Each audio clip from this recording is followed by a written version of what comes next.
Joining me now is Dr. Cameron Webb, the Democratic candidate for Congress in Virginia. He was a White House fellow in the Obama administration, serving on the White House health care team, and continued his fellowship into the Trump administration. Good to see you. Thank you very much, Dr. Webb. Apparently, once the Trump team took over, your desk was moved into a hallway and eventually taken away. Tell me what happened. Well, that's right. So thanks for having me, Andrea. And, I was in the White House from 2016 into 2017. And my very first day when I arrived, all of my belongings had been moved out of my office. And when I asked where I sit now, they had moved my desk into a hallway in the executive office building. They kept the door to the Office of Cabinet Affairs always closed. They told me they were dealing with sensitive matters. And despite my top secret clearance, they didn't want me helping out. So that was kind of my welcome to the Trump administration back in 2017. Did that in any way just inspire you to want to run for office?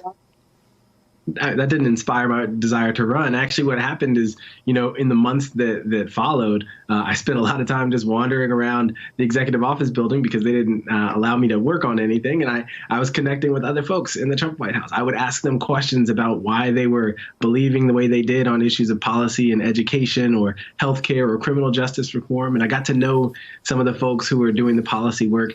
We got to have real conversations. And I think that's such a critical part of our national dialogue right now. We have to be able to have conversations with people we disagree with strongly and still be able to finish the conversation and move forward. And so I really fine-tuned that skill walking through the halls of the executive office building because my desk was in the hallway.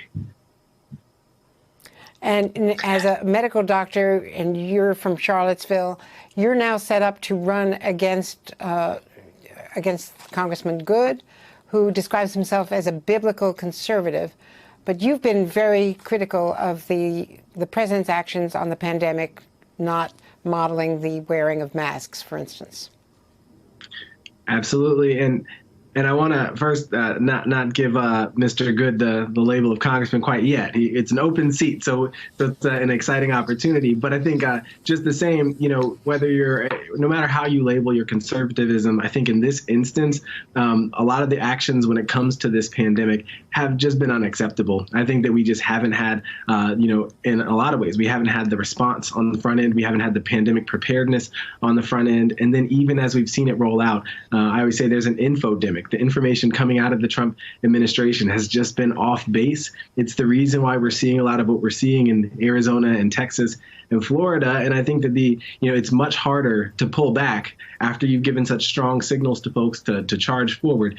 There are lives on the line. And I spent the last 4 days working in the hospital. I'm seeing this up close and personal. This isn't something to play around with. I think it's an important time to get this right. And it's apparent to me that the president doesn't have the temperament or the insight to get this right.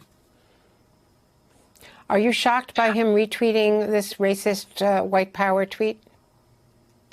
I'm not shocked. I'll actually tell you a story, Andrea. For me, my very last day in the White House was August 12th, 2017. So it was right after the Unite the Right rally.